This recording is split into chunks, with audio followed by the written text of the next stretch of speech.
Hello Vixens, it's Maureen Muldoon here, and I'm sharing with you a really great tool that I just got this past week on how to move from fear and into action, and who can't use that, especially during these times that just seem like we are being battled from every corner, wave upon wave of shiftings and changes that can make a lot of us feel unruffled and untethered and confused.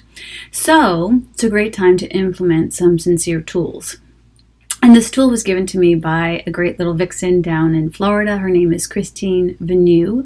And the tool was face it, embrace it, and erase it, which I loved. And I can see, immediately how I could apply that to my life. But I also wanted to add my own special sauce, which I will towards the end of this video. So the first step is face it, erase it, and embrace it. So when it comes to a fear, when you're experiencing a fear, whether that's a lump in your throat, whether that's a dis-ease in your family, whether that's a desolation of your relationship, whether that's a peek into your finances that seem to scare the hell out of you, whatever that fear is, the first step to take in order to move it from fear and into action is to face it.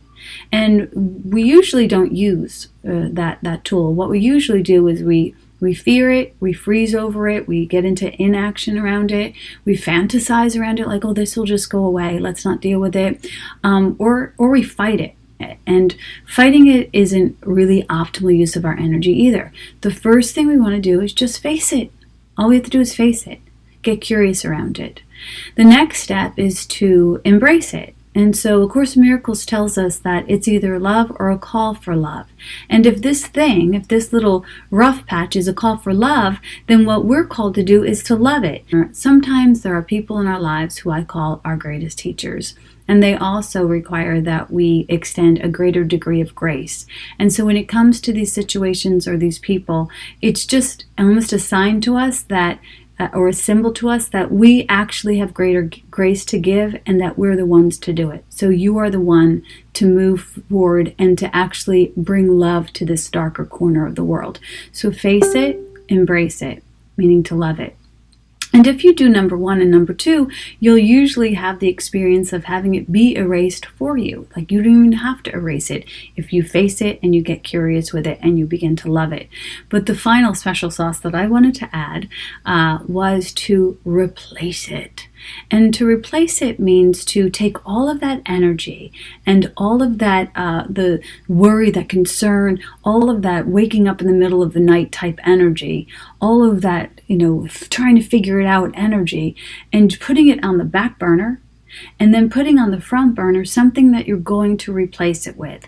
And it can be a small thing at first, like it could be, I'm not going to think about this situation right now. Right now, I'm just going to move my energy into activating more love in regards to my relationship with my husband by writing him a text, or I'm going to activate more love in regards to myself by making myself a cup of tea, or I'm going to activate more love in regards to my business by sending out that email that's on my to-do list, and I'm going to put that on the front burner. So to literally replace the direction of your energy with a more productive focus point. And when we start to get more productive, more creative, we end up getting more profitable as well. And that's what I want for you. So these are the tools: to face it, to embrace it, eventually erase it, but in the meantime, definitely replace it. If you like this tool and you want to know more about how to funnel your direction and how to work on your mindset in regards to prosperity and creativity, consider joining our group that's launching September 20th for A Course in Creativity.